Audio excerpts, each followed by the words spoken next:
Everyone, ఈ వీడియోలో నేను జావా స్క్రిప్ట్లోని ఆప్షనల్ చైనింగ్ కాన్సెప్ట్ గురించి ఎక్స్ప్లెయిన్ చేస్తున్నా. ఈ ఆప్షనల్ చైనింగ్ అనేది మనకి మల్టీ లెవెల్ ఆబ్జెక్ట్స్ ఉన్నప్పుడు ఎర్రర్స్ రాకుండా ప్రోగ్రామ్ అనేది కంటిన్యూ అవడానికి ఈజీగా హ్యాండిల్ చేయడానికి హెల్ప్ అవుతుంది అనమాట. సో మల్టీ లెవెల్ ఆబ్జెక్ట్స్ అంటే ఏంటి అని అంటే, ఒక ఆబ్జెక్ట్ లోపల ఏదైనా ఒక ప్రాపర్టీకి దాని వాల్యూ మళ్ళీ ఇంకొక ఆబ్జెక్ట్ అయితే, సో ఇక్కడ మనకి ఎంప్లాయీ అనేది ఒక ఆబ్జెక్ట్, ఇది ఆబ్జెక్ట్ లిటరల్ నోటేషన్ ద్వారా ఒక ఆబ్జెక్ట్ ని క్రియేట్ చేసాం. సో ఆబ్జెక్ట్ అంటే ఎలా ఉండాలి, కర్లీ బ్రేసెస్ లో కీ వాల్యూ పేర్స్ ఫామ్ లో ఉండాలి. సో కీస్ ని ప్రాపర్టీస్ అంటాము. సో ఇక్కడ ఐడి అనేది ఒక ప్రాపర్టీ, దానికి 151 వాల్యూ ఇచ్చాం. Next element, so next property email, ఇక్కడ వాల్యూ ఇచ్చాం. ఇక్కడ పర్సనల్ ఇన్ఫో అనేది ఒక ప్రాపర్టీయే, కానీ ఆ ప్రాపర్టీకి వాల్యూ అనేది డైరెక్ట్ వాల్యూ కాకుండా ఇక్కడ ఇంకొక ఆబ్జెక్ట్ ఇచ్చాం. అంటే ఏంటంటే మనం ఒక ఆబ్జెక్ట్ లోపల ఇంకో ఆబ్జెక్ట్ ని ఇక్కడ యూజ్ చేస్తున్నాం, నెక్స్టెడ్ ఆబ్జెక్ట్స్ ఉన్నట్టు. సో ఇక్కడ మనకి ఇంకా ఈ పర్సనల్ ఇన్ఫో అనే ప్రాపర్టీలోనే ఒక ఆబ్జెక్ట్ ఉంది. ఆ ఆబ్జెక్ట్ లో మళ్ళీ నేమ్ అనే ఒక ప్రాపర్టీ, మొబైల్ అనే ఒక ప్రాపర్టీ, అడ్రస్ అని ఇంకొక ప్రాపర్టీ, మళ్ళీ ఈ అడ్రస్ అనే ఒక ప్రాపర్టీలో ఇంకొక ఆబ్జెక్ట్, వాల్యూ అనేది డైరెక్ట్ గా లేదు, జస్ట్ సింగిల్ వాల్యూ కాకుండా ఇంకొక ఆబ్జెక్ట్ ఉంది, మళ్ళీ దానికి కీ వాల్యూ పేర్స్ అనేవి ఉన్నాయి. సో ఇలా ఉన్నప్పుడు మనం ఇక్కడ మనకి ఏ ప్రాపర్టీస్ ఉన్నాయో తెలియదు. మనం పర్సనల్ ఇన్ఫోలో అడ్రస్ అనే ప్రాపర్టీ ఉందో లేదో తెలియదు, లేకుండా మనం సిటీ, స్టేట్ అవన్నీ యాక్సెస్ చేసేసుకుంటే మనకి ఎర్రర్స్ వస్తాయి. సో అలా ఎర్రర్స్ రాకుండా ఈజీగా హ్యాండిల్ చేయడానికి ఆప్షనల్ చైనింగ్ అనేది యూజ్ అవుతుంది. సో ఫస్ట్ నేను ఎంప్లాయీ యొక్క ఈమెయిల్ ని ప్రింట్ చేస్తున్నా. ఎలా ప్రింట్ చేయాలి, ఎంప్లాయీ అనే ఆబ్జెక్ట్ నేమ్ ఇచ్చి ప్రాపర్టీ నేమ్ ఈమెయిల్ కాబట్టి ఈమెయిల్ అని ఇచ్చాను. సో ఇప్పుడు మనకి ఎంప్లాయీ ఈమెయిల్ అనేది ప్రింట్ అయింది. సో ఇప్పుడు నేను ఎంప్లాయీ ఈమెయిల్ కాకుండా పర్సనల్ ఇన్ఫో అని ప్రింట్ చేస్తున్నా. సో పర్సనల్ ఇన్ఫో అని ప్రింట్ చేస్తే మనకి ఏం వస్తుంది, మొత్తం ఈ కంప్లీట్ ఇన్ఫర్మేషన్ అంతా వచ్చేస్తుంది. సో మనకి సో పర్సనల్ ఇన్ఫోలో నేమ్, మొబైల్, మళ్ళీ అడ్రస్ అనే ఇంకొక సెపరేట్ ఆబ్జెక్ట్ అనేది అడ్రస్ అనే ప్రాపర్టీకి మళ్ళీ ఇంకొక ఆబ్జెక్ట్ ఇలా వచ్చింది. సో మనకి ఇది మొత్తం పర్సనల్ ఇన్ఫో మొత్తం కాకుండా ఓన్లీ మొబైలే కావాలంటే మనం ఏం చేయాలి, పర్సనల్ ఇన్ఫో డాట్ మొబైల్ అని పెట్టాలి. సో మొబైల్ నెంబర్ వచ్చింది. ఇప్పుడు మనకి ఏంటి అని అంటే, ఇప్పుడు పర్సనల్ ఇన్ఫో అనే ప్రాపర్టీ లేదు ఎంప్లాయీ ఆబ్జెక్ట్ లో, కానీ మనం పర్సనల్ ఇన్ఫో అనే ప్రాపర్టీ ఉందనుకుని యూజ్ చేస్తున్నాం. లేకపోతే పర్సనల్ ఇన్ఫో ఉంది కానీ ఇక్కడ మనం రాంగ్ యూజ్ చేస్తున్నాం. సో పర్సనల్ యొక్క స్పెల్లింగ్ నేను రాంగ్ రాస్తున్నా. సో ఇప్పుడు మనకి ఏమవుతుంది, ఎంప్లాయీ అనే ఆబ్జెక్ట్ లో పర్సనల్ ఇన్ఫో అనే ఒక ప్రాపర్టీ ఉండాలి, ఉంటే దాంట్లో మొబైల్ అనే ప్రాపర్టీ లో ఉన్న వాల్యూ మనకు కావాలి. సో ఫస్ట్ ఎంప్లాయీ ఆబ్జెక్ట్ ఇది, ఆ ఎంప్లాయీ ఆబ్జెక్ట్ లో పర్సనల్ ఇన్ఫో అనే ప్రాపర్టీ ఉందో లేదో చెక్ చేస్తుంది. సో ఇక్కడ ఏమేమి ప్రాపర్టీస్ ఉన్నాయి, ఐడి, ఈమెయిల్, పర్సనల్ ఇన్ఫో, కానీ ఇక్కడ స్పెల్లింగ్ ఏం రాసాను, ఇక్కడ సింగిల్ ఎల్, ఇక్కడ డబల్ ఎల్ రాసాను. సో ఇప్పుడు మనకి ఏమవుతుంది అంటే, మనకి ఎర్రర్ చూపిస్తుంది. ఏమొస్తుందంటే ఈ ప్రాపర్టీ అనేది అన్డిఫైన్డ్ అని చూపిస్తుంది, ఎందుకంటే నేను రాంగ్ ఇచ్చాను కాబట్టి. సో ఇప్పుడు నేను ఇంకొక ఎల్ తీసేస్తే మనకి వాల్యూ అనేది వచ్చింది. సో ఇప్పుడు మనం ఏం చేయాలి, ఇప్పుడు ఆ స్టేట్మెంట్ తర్వాత నేను ఇంకొకటి ఏమన్నా రాస్తే ఆ పై స్టేట్మెంట్ లో ఎర్రర్ వస్తుంది కాబట్టి ఈ రిమైనింగ్ స్టేట్మెంట్స్ ఏవి మనకి ఎగ్జిక్యూట్ అవ్వవు. పై స్టేట్మెంట్ లో ఎర్రర్ వస్తాయి. జావా స్క్రిప్ట్ లో లైన్ బై లైన్ ఎగ్జిక్యూషన్ జరుగుతుంది. ఏ లైన్ లో అయినా ఎర్రర్ వస్తే ఆ తర్వాత లైన్స్ కూడా ఎగ్జిక్యూట్ అవ్వవు, ఆ లైన్ కాడి నుంచి ఎగ్జిక్యూషన్ అనేది స్టాప్ అయిపోతుంది.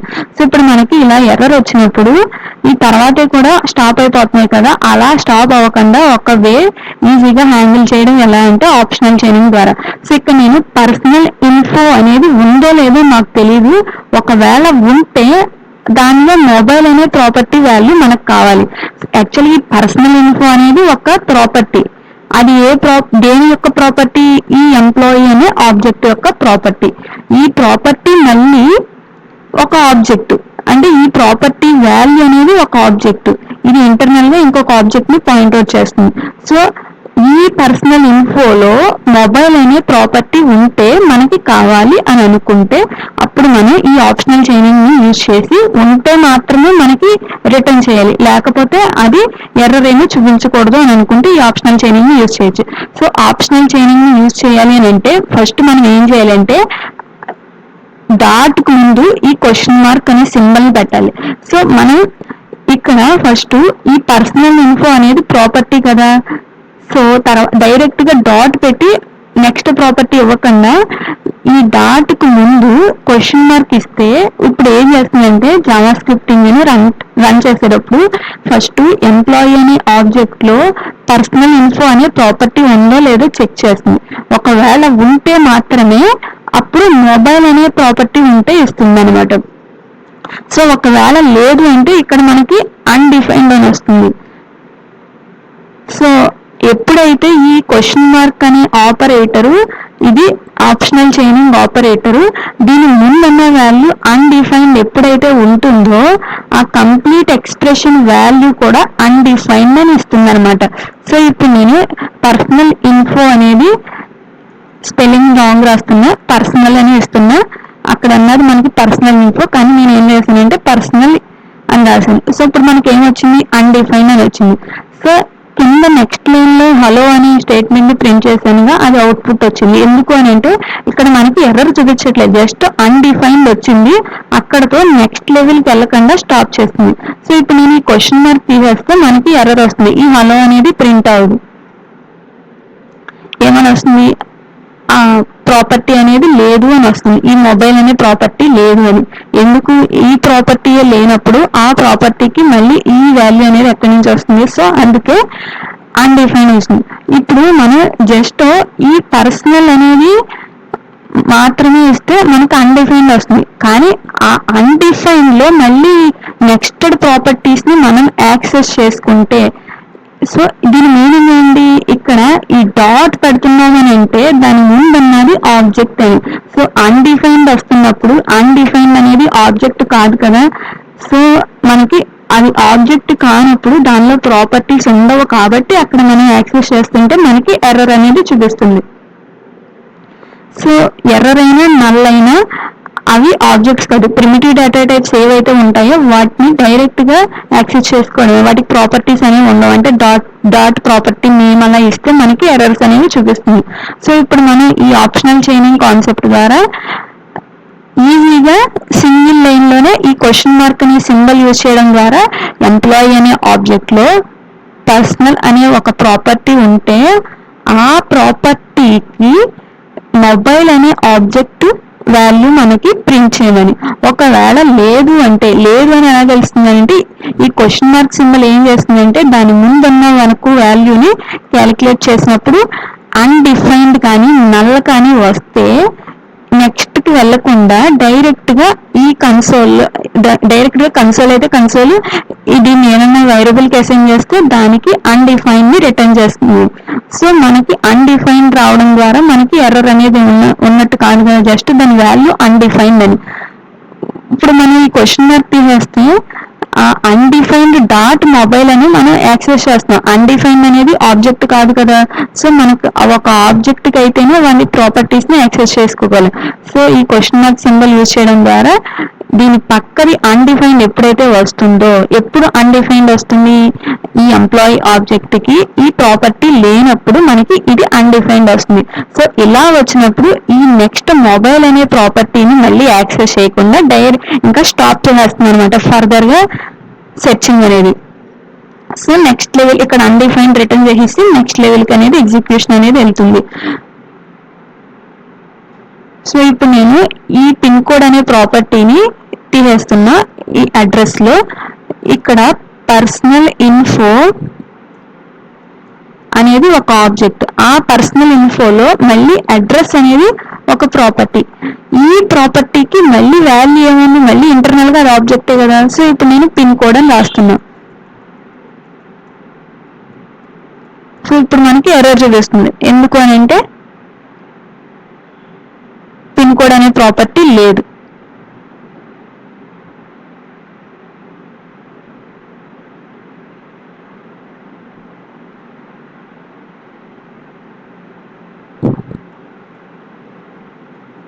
సారీ పిన్ కోడ్ ప్రాపర్టీ లేకపోతే అక్కడ అన్డిఫైన్డ్ వస్తుంది. ఇక్కడ నేను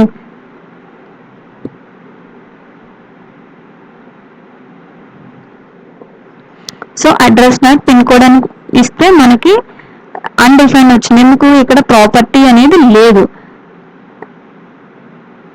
ఇప్పుడు ఆ ప్రాపర్టీ లేదు కాబట్టి అక్కడ అన్డిఫైన్డ్ అని వచ్చింది.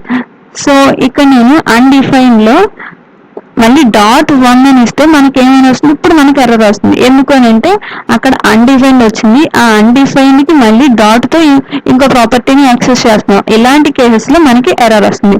సో ఇప్పుడు మనం ఏం చేయాలి అని అంటే ఇలా వచ్చిన మనం ఆబ్జెక్ట్ లోని ప్రాపర్టీని యాక్సెస్ చేసే ప్రతిసారి ముందు మనం ఒకవేళ ఆ ప్రాపర్టీ ఉంటే అప్పుడు అక్కడికి వెళ్ళాలి అని. సో ఇక్కడ మనకి పర్సనల్ ఇన్ఫో అనేది ఒక ప్రాపర్టీ. సో అది ఉంటే అడ్రస్ లోకి వెళ్ళాలి. ఒకవేళ అడ్రస్ ఉంటే అప్పుడు నెక్స్ట్ పిన్ కోడ్ లోకి వెళ్ళాలి. ఒకవేళ పిన్ కోడ్ ఉంటే అప్పుడు 1 లోకి వెళ్ళాలి, 1 అనే ప్రాపర్టీలోకి వెళ్ళాలి. సో డాట్ కి ముందు ఈ క్వశ్చన్ మార్క్ సింబల్ ని యూజ్ చేయడం ద్వారా మనం ఆ ప్రాపర్టీ ఉంటేనే ఆ నెక్స్ట్ లెవెల్ ప్రాపర్టీని యాక్సెస్ చేస్తుంది ఈ జావా స్క్రిప్ట్ లో రన్ అయ్యేటప్పుడు. లేకపోతే అన్డిఫైన్డ్ అనేది రిటర్న్ అవుతుంది. Complete expression value undefined return అవుతుంది. సో ఇది మనకి ఎక్కడ యూజ్ అవుతుందంటే ఇప్పుడు నేను HTML లో ఒక పారాగ్రాఫ్ రాస్తున్నా.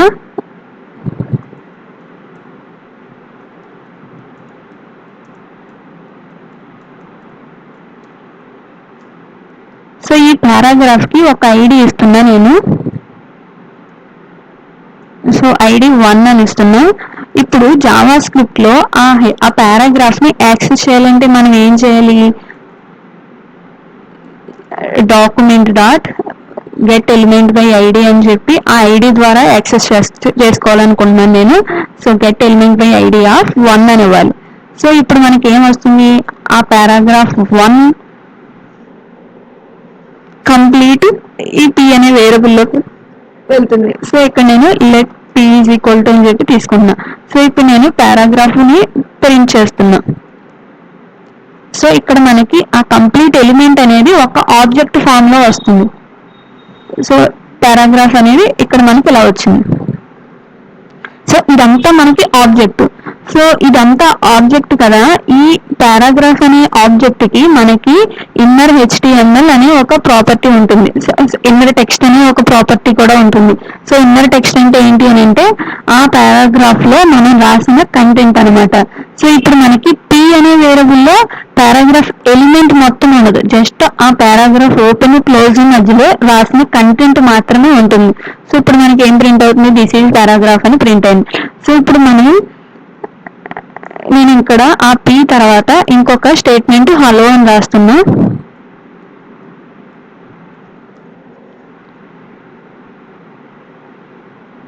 సో ఇలా ప్రింట్ అయింది కదా.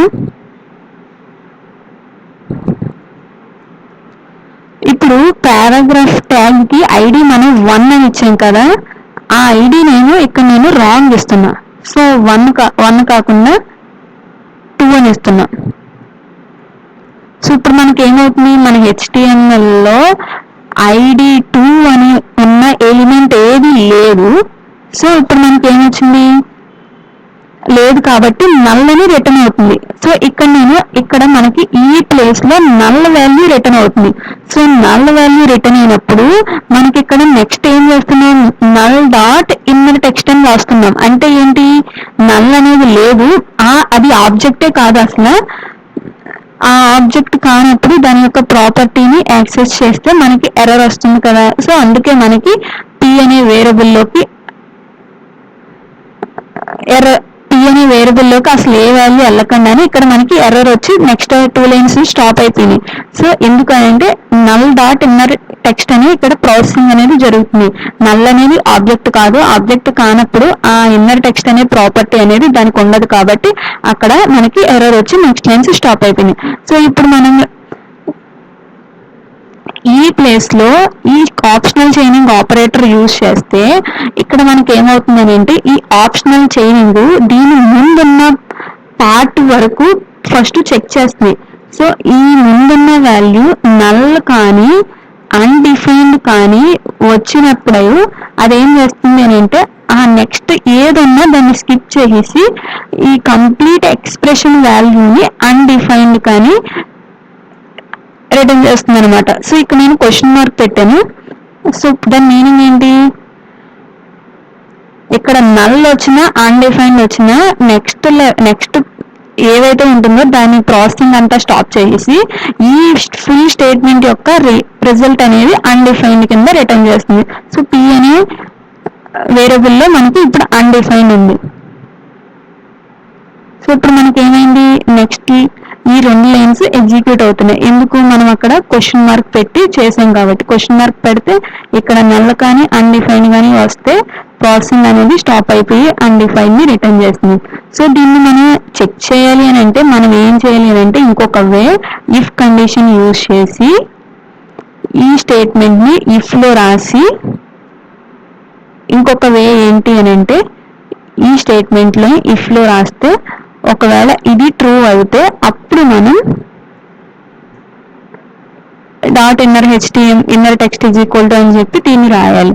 సో ఇలా రాసే కన్నా నెంబర్ ఆఫ్ లైన్స్ ఇంక్రీజ్ చేసుకునే కన్నా జస్ట్ సింగిల్ ఆపరేటర్ ద్వారా మనం చేయగలిగినప్పుడు దాన్నే యూజ్ చేయాలి.